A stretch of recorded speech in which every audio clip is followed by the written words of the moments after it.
Sabiti ewedde Minisita w'ebyokwerinda Jacob Oboth eyanjulira Palamenti munoongosereza mu tteeka lya UPDF era Speaker Anita Monk n'alisindika mu kakiiko k'ebyamateeka. I beg to move that the bill entitled the Uganda People's Defence Forces Amendment Bill 2025 be read for the first time. Pursuant to Rule 129(1) of the Rules of Procedure, the bill stands referred to Committee of Defence and Internal Affairs and the Committee of Legal and Parliamentary. Okuva olwo akakiiko kano kabadde katuula bukubirire nga kasisinkana abantu ab'enjawulo ku bbago lino. Kati we twogerera olunaku olw'enkya ebbago lino lwe ligenda okukomezebwawo mu Palamenti wakati mu kwekutulamu okw'Ababaka. Should this committee recommend court martial, which is an entity under UPDF, which UPDF is under executive, to be housed within the judiciary? But I need a clarification on his recommendation that the court martial should restrict itself to trial of the offences that are not provided for in the penal code.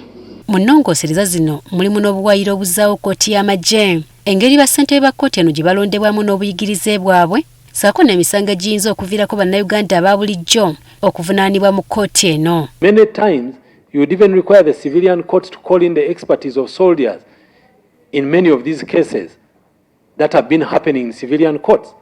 Even for these cases of aggravated robbery, which gun was used and etc. Eno biiru yabataddewo ku tteeka ly'amagye etaddemu abantu baabulijjo bangi klozi yonna bagi expandinze ate Supreme Court yagamba nti klozi eno nedda mu restricting. Twetaaga security of tenure oba okunyweza abalamuzi ku mirimu mu kkooti eyo kubanga eyo yennyini y'ensibuko y'obwenkanya. Omulamuzi bw'agenda mu kkooti ng'amanyi contract ye ya mwaka gumu oba ya myaka 3 asala emisango ng'olw'okuba ayagala kusanyusa oli azze obujja contract ye. Kati ababaka b'oludda oluvuganya gavumenti basisinkanye okulaba bwe bagenda okutema empenda ku butya bwe bagenda okusimbiramu etteeka lino ekkuli.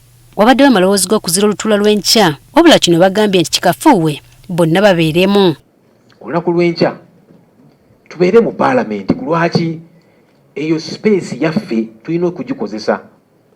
Amaloboozi gaffe kagabe matono gatya gayimuke. Era bawakanya n'enkola z'akakiiko ze kayiseemu okwebuuza ku bekikwatako. Amateeka gagamba nti committees ziprocessinga bills zino mu nnaku 45. Naye kati gwe first reading ebaddewo leero olw'eggulo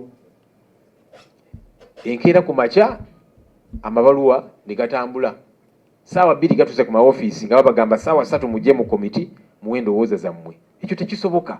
If they did not appear, that one you cannot blame it on the committee or Parliament.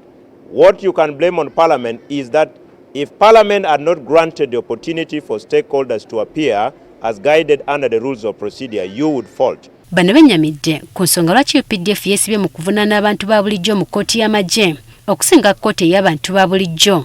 Naye emisango kye tuyita criminal offences ezo zirina kutwalibwa mu kkooti high court eyina mu mateeka kye tuyita unlimited jurisdiction. Kkooti ensukkulumu ekyo yagamba naye kati bannaffe ate bagezaako kikyusa. Ekyo kikyamu kimenya amateeka.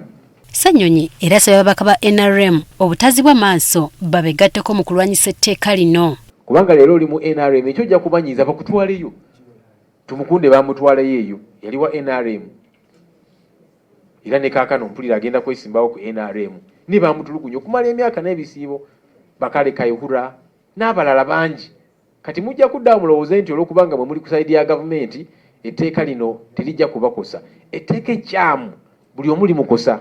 Wadde bano basala ag'enkolwa n'ababaka ba NRM nabo olwaliro bayitiddwa amaka g'omukulembeze w'eggwanga okulaba butya bwe bagenda okuyisaamu etteeka lino. For now, we can only confirm that the matters that will be discussed will be of strategic and national importance. Era ono asaba ababaka ba NRM olunaku olw'enkya bonna okujja mu bungi okulaba ng'ennongosereza mu tteeka lya UPDF ziyisibwa.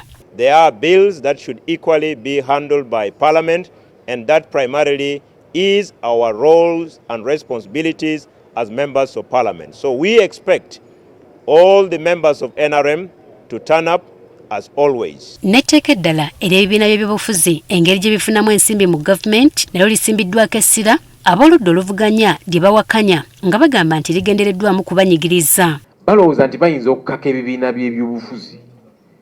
Tutuulaawo tuwayemuko tunyemuko kacaayi ku mpaka. Ekyo tekisoboka. Already tuli members aba National Consultative Forum. Gye buvuddeko waliwo ensimbi aboludde oluvuganya gavumenti ze basimbako essira eziri mu bukadde obusaba mu 10 ze balumiriza nti zaaweebwa ababaka ba NRM n'abamu ku bo nga babeebaza kuyisa tteeka ku mmwanyi ko n'okulaba nga bayisa ennongosereza ku tteeka ly'amagye abantu baabulijjo basobole okuddamu okuwozesebwayo. Kati ekirindiriddwa kwe kulaba olunaku olw'enkya Palamenti n'eyisa ebbago lino awatali kulwanagana nga bwe guzze gubeera.